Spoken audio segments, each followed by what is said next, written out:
The leap of faith. It's something that you need to basically do to secure the Phoenix assets. Just like Indiana Jones took a massive leap of faith, so too does the individual, the seeker of truth, the knight seeking for the Holy Grail, must do to achieve the new Holy Grail of our age, which is generational treasure in the form of digital assets, and basically control and sovereignty over their keys. So in this episode, we're going to be doing a decode on the leap of faith, making particular references to the Phoenix assets and also the Indiana Jones movie. So if you're new to the channel, welcome to CryptoCurrent. I'm your host, CryptoRick. And without further ado, let's just get straight into it. So now let's leap into what is actually going on. So in the movie Indiana Jones, Indy finds his way into the cave, and he's on the other side. There's the Holy Grail, but he first must cross this chasm. Now, his riddles tell him that he has to walk through to actually get the Holy Grail. He consults his book, which shows him the riddles, and it shows this person seemingly walking on thin air whilst everyone else is falling down. But Indiana knows he has to cross the bridge to get the Holy Grail. Indiana realizes that there's no way anyone can actually jump this, that there must be something he's not seeing here. Very soon he utters to himself, "Oh, I know what this is. This is a leap of faith."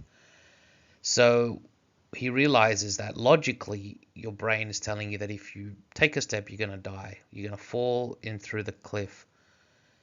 But he suppressed that logic and he said, no, there's something more. I have faith that these riddles are true, that this is the way to proceed, even despite every other indicator telling me otherwise. And so he sticks his foot out, and to his beholden surprise, a bridge underneath his feet that was invisible the whole time, and only when he stepped on it did he realize it was an invisible bridge. And so once his character was tested, he was able to then proceed to cross the bridge in to get the Holy Grail.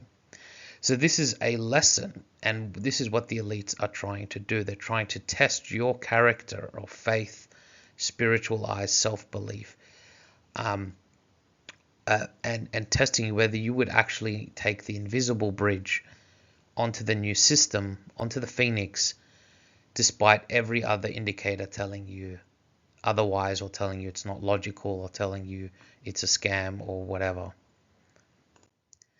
So the Phoenix assets are actually a test of your character. Are you worthy to handle generational wealth? The seeker has to go through twists and turns, each testing different aspects of his character. Basically, they want to see if you have self-belief. Do you believe despite all the logical answers telling you otherwise? As an example of this, one such test was put with Electrum SV and Anchor. On the superficial appearance, they are two unrelated organizations. They are two unrelated entities, companies, whatever you want to call it. In one of my episodes, I show how you have to import your Anchor keys onto Electrum, then send the BSV to an address generated linked back to Anchor. But when you go on Anchor wallet, or you go on the Proton block explorer, the BSV is not there. It's invisible.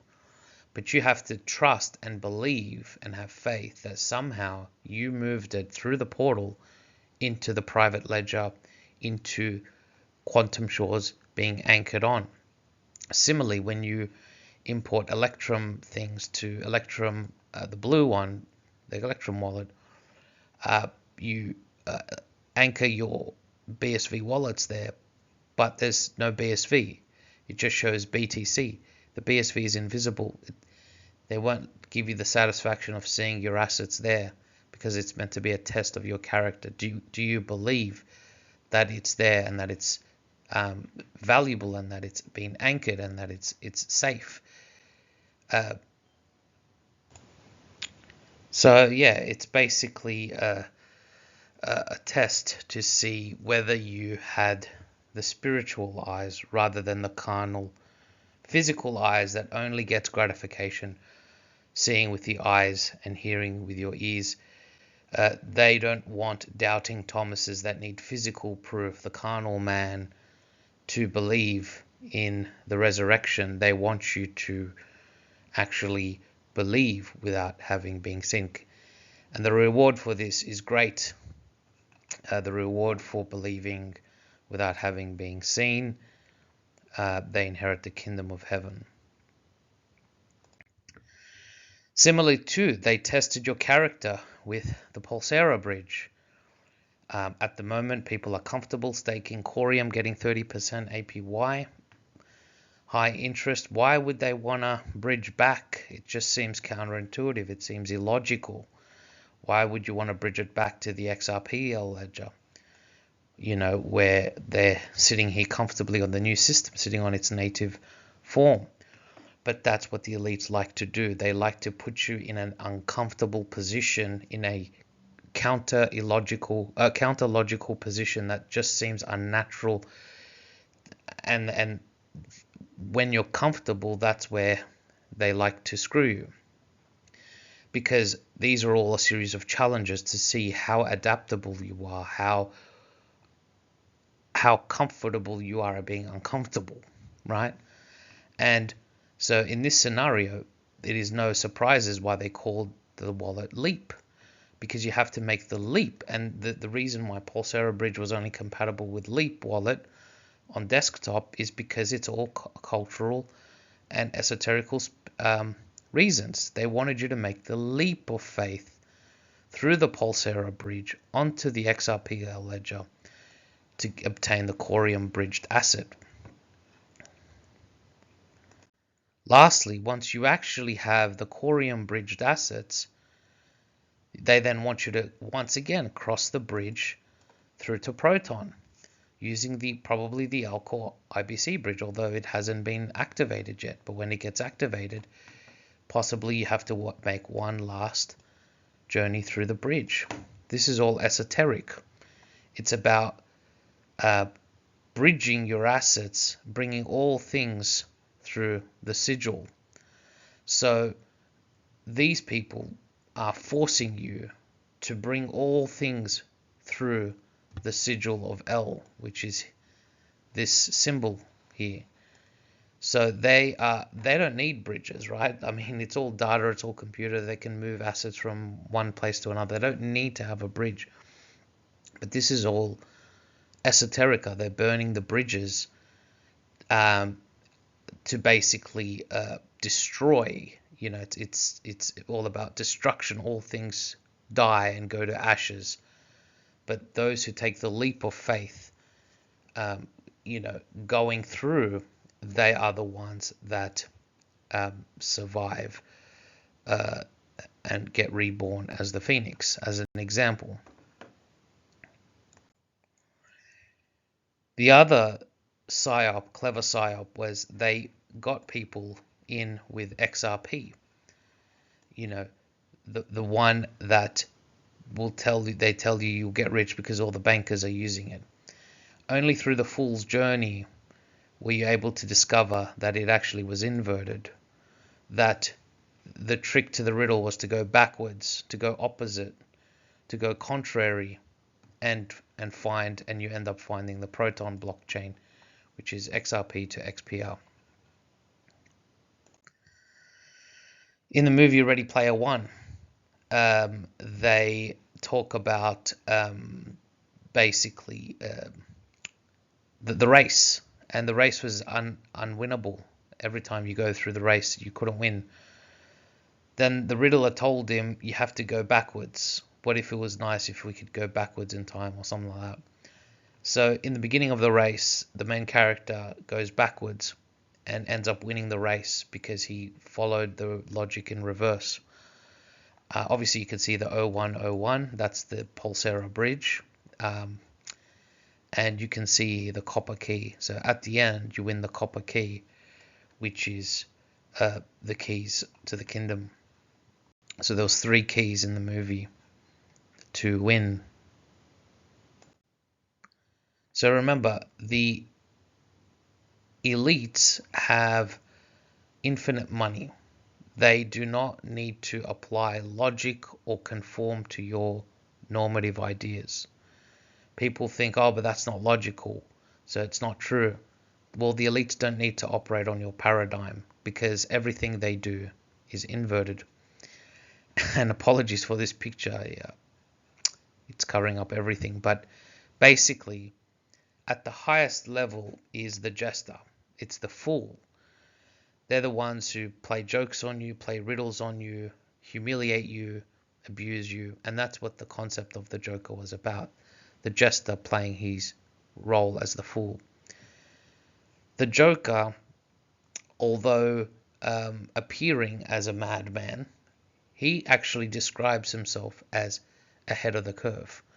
So the difference between the fool and like the jester and the normal person is the normal person thinks they're sane, but they're actually insane because the things they're doing feeds the illusion. But the Joker realizes the illusion and the theater and plays along with it.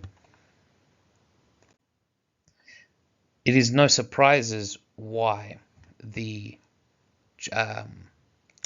Joker is portrayed with the purple Proton jacket, or I should say the Proton pussy colors, and I'll show you why this is all important. This is all about the descent into madness.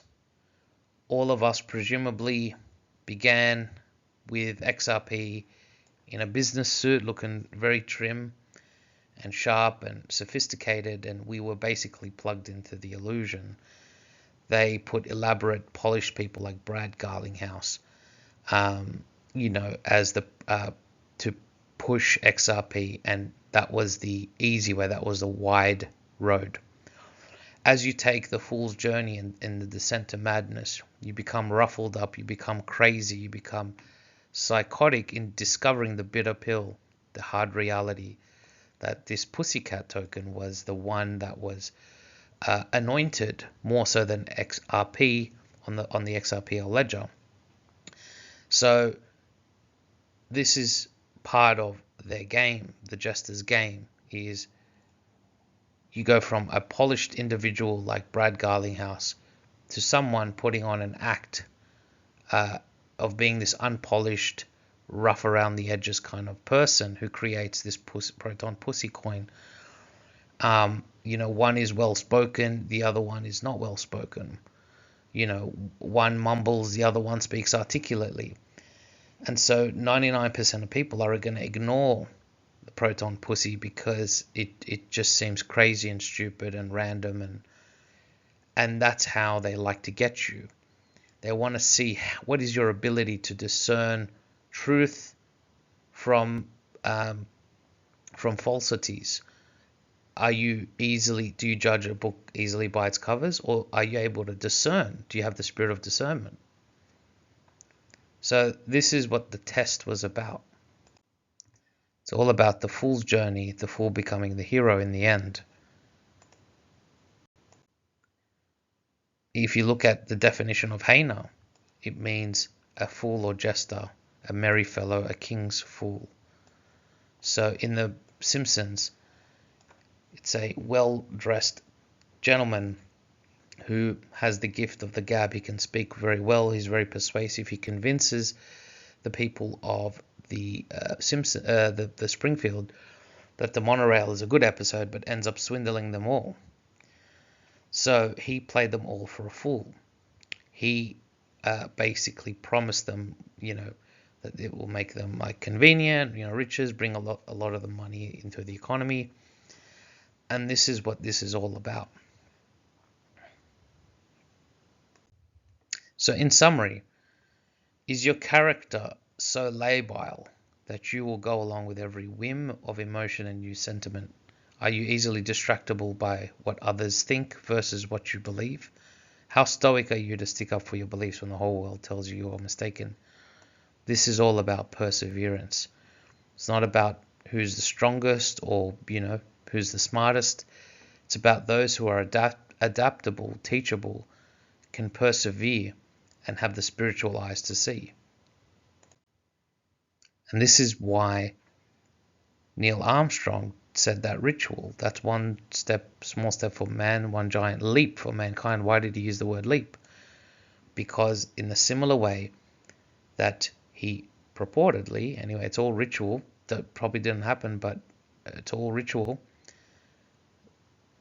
In the same way that he took a giant leap onto the moon and made it to the moon, similarly, these crypto people have to take one giant leap of faith to reach the moonshot. It's all paralleling in. So that's basically it. That's the video, Leap of Faith, Decoded.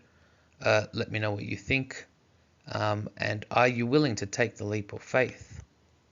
And are you worthy to receive those Phoenix assets? So stay safe, hold the coins. We're all going to make it in the end. Let us surf and ride through the Kali Yuga. And as always, have a good day.